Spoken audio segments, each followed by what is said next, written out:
Last month, I shared with you examples of how to adapt Krampus and the Yule Cat into your own work. This month, we are tackling a January-specific entity. In fact, he is the namesake of the month itself. If you look at each of the months in the Julian calendar, which is the calendar that most Western countries use, you'll notice they have some peculiar names. When I lived in Japan, the months were named after their placement in the calendar. Ichigetsu was the first month, Nigetsu was the second month, and so on. But in the West, our month of January is our first month. Then we have February, March, April, May, June, July, August, September, October, November, and December. And then we come full circle. February comes from Februum, which was a Roman purity festival that lasted a month and was full of cleansing rites. March comes from Martius, or Mars, the Roman version of Ares, and this was the season when armies planned and prepped for war. April is named possibly for the Latin word for opening, or possibly from the word Aphrilis, a reference to Aphrodite. January is no different. It is named after the Roman god Janus, the deity of beginnings and endings, and of doors and duality. He is depicted as a two-faced figure representing the past and the future. Initially, the Roman calendar only had 10 months, but when the Romans needed more time to elect the 2 consuls they needed to plan out their next war campaign, they decided to add 2 months at the start of the calendar, January and February, to give them that extra prep time. You know, this is why the Romans failed, because Batman doesn't need prep time.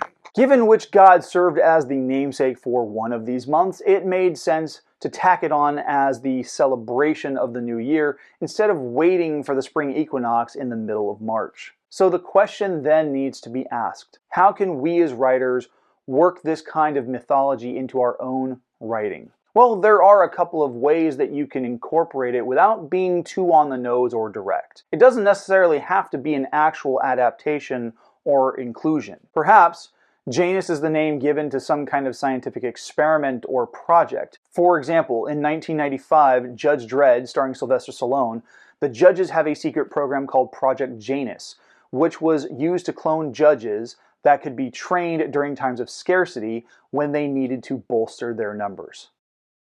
Another sci-fi method could be Janus referring to some kind of smart AI used as a security protocol, or some kind of record-keeping software, or some kind of hacking software.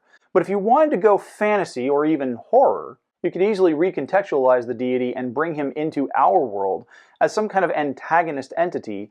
And if you're curious how to do any of that, here are a few tips for you. First, you're going to want to embrace duality and reflection. Janus represents dual nature, and while he represents the past and the future and beginnings and endings and doors, he also represents mirrors. Maybe make what he represents a common theme in your story. Second, going off the doors and mirrors motif, maybe the bulk of your story takes place in an alternate dimension or universe where something is different after the characters pass through a portal or a gateway. Star Trek introduced the mirror universe in a couple different series, including the original and Deep Space Nine. And the idea of a darkest timeline was riffed on in the show Community after Jeff Winger rolls a 1 while playing Yahtzee during the Season 3 episode Remedial Chaos Theory. The plot point repeats a couple of times throughout the series, and it's a running gag. Third, explore cause and effect in your story.